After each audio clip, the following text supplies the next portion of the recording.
Let me start out by thanking everyone who submitted their scenario-type questions, making this video possible. If a group in the Midwest starts a bootleg family with no affiliation to Cosa Nostra, who turn out to be good earners, making big money, and want to be recognized as an official family, would the commission recognize them and officially bring them into Cosa Nostra?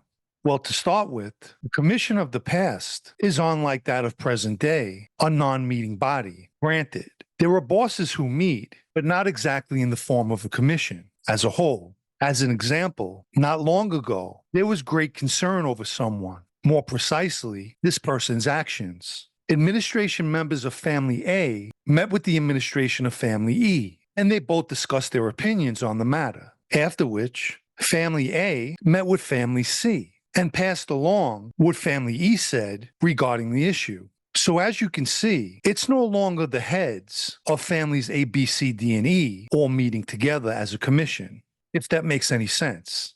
As for a Midwest family wanting recognition, many factors would come into play. Are there other families operating in the area? As well as who's heading that family? Nonetheless, money does speak volumes, and if the Midwest group begins kicking up money to New York, although they might not be considered Cosa Nostra, I'm sure one of the New York families will gladly take their tributes, which would make them associated to one of the families. Or it's also possible that they would want nothing to do with them at all. What would happen if a member killed a woman while carrying out a hit? If this took place years ago, the person making that mistake might be killed. This type of scenario was actually a reality in January 1982, when a Colombo hit team was sent to kill Joseph Periano and his son Joseph Jr. When they caught up with the Perianos on a Brooklyn porch, besides shooting at the father and son, a shotgun blast went through the door of 431 Lake Street and killed a former nun named Veronica Zura. Keep in mind, the majority of guys in that life will pull a trigger, but this doesn't mean that they know what they're doing. In most instances, they shoot like drunken cowboys, wildly. A business that's on record with you is being frequented by other members of your family. Over time, you see they're pressuring the owner, who you're good friends with, to let them make money off the business while cutting you out entirely. The owner would rather deal with you, but doesn't want to step on anyone's toes. How would you navigate that situation? Here's the issue. Most people do not understand Cosa Nostra. The operative words are a business that's on record with you, which basically equates to the owner and the business are on record with me. And the main reason that people and businesses are put on record is in case situations like this happen. As soon as the business owner tells me that guys are going to his place, I show up there and let them know that the place and the owner is with me. And that's where it would end. When you say the owner would rather deal with me, he really has no choice. He's with me. Here's a good example. One day, Patty Delarusso called for a guy that was with me to meet him at Bellanotte. By protocol, Patty should have went through me if he wanted to see the guy or deal with him for anything. So the guy calls me up and tells me this, and I tell him to come pick me up and walk into the restaurant with him, which Patty wasn't expecting. You don't let anyone violate the rules, especially by not respecting when a guy's on record with another person. But in Patty's case, he's what's known as a poacher. Most of the guys around him were all with other people. For instance, Louis Jett was with Ray Argentina, and while Ray was in prison, Patty claimed him and would remind me on a weekly basis and say to me, "You know Louis with me, right?" Meanwhile, he abused Louis, but as soon as Ray was close to being released, Patty changed his tune. And now it was, "I don't give a shit about Louis Jett, he's with Ray." And I couldn't believe my ears at what a phony bastard this guy was. I should have started calling him Patty 180. So back to the scenario. When a guy's with you, I don't care who comes around trying to make a dollar. They have to go through you. Johnny Sideburns had a guy that was with him, and Joey Lebrano started going around the job site that the guy was running. Sideburns told me that he approached Lebrano and the guy he was with and told them to stop coming around.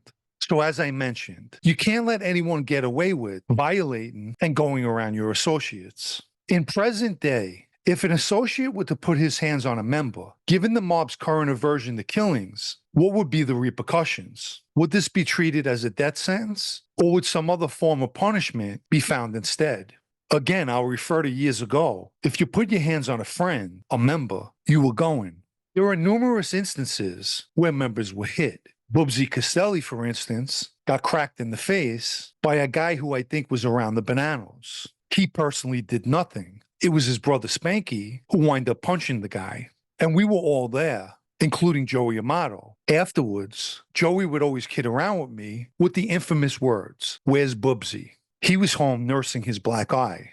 I know of another Lucchese member who got smacked in the face with a glass by a Lucchese member's son who was a Harlem guy. And I'm waiting on a photo of that guy who used the glass. I have one of the Lucchese member who was assaulted in order to do a video on the incident. It's always more interesting when you have the pictures of the people you're discussing. In fact, there's several stories, some very good ones, that I'm holding off until I get the pictures.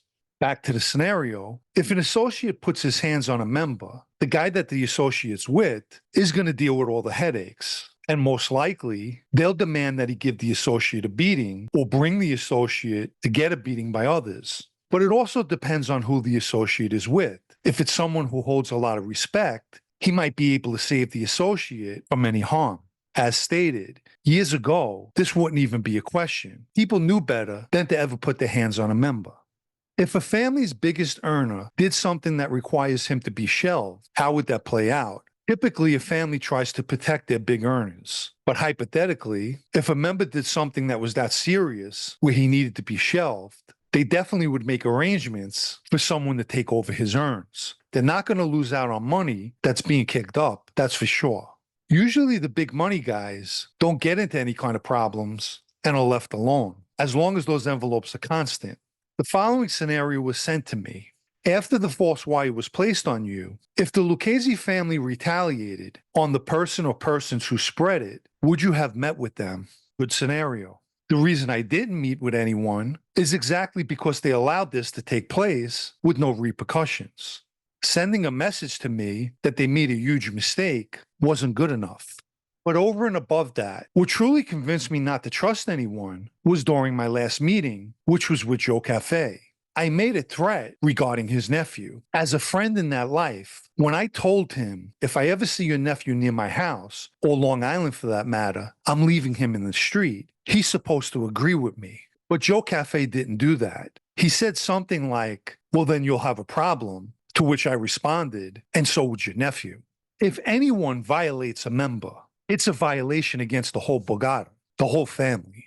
You break those rules, you pay. So the answer to the scenario is yes. Had they punished those involved in spreading the false wire, I would have met with them. But again, after seeing the way Joe Cafe answered me, I no longer trusted anyone. Please remember to like this video if you haven't already, as it helps with YouTube's algorithm. And for anyone that wants to show appreciation for videos like this, or help me keep this podcast going, you can do so by the Super Thanks icon down below, or the PayPal Cash App links in the video's description. If you weren't arrested in 1989, how different would your life be? Would you have joined the Lucchese family when Vicamuso and Gaspipe Casso were running the family, or would you have lived a normal life? If my 1989 case didn't take place, first and foremost, a person who lost their life would still be here today. Unfortunately, that's not a reality. As for me, although it would have saved me 17 years in prison, I was headed down a path of destruction and more than likely would have gotten into some other type of trouble. Let me add,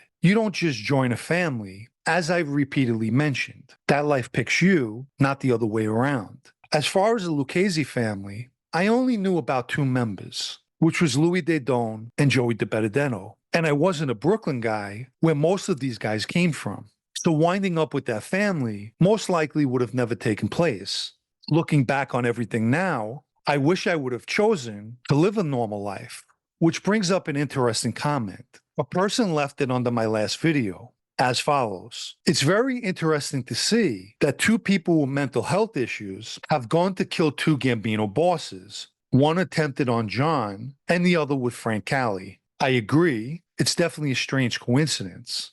But what people fail to recognize is anyone who lives by and agrees with Cosa Nostra rules, even if they may not obey them, has to possess mental issues themselves. One rule in particular, you're told, if you're with your child who's in the hospital dying, and we call for you, you must leave your dying child and come to us because we come before your family. Does that sound normal? Do you think the people telling you this are normal? as well as the ones who were accepting it, cuckoo birds of the same feather all flocked together. So we were all nuts.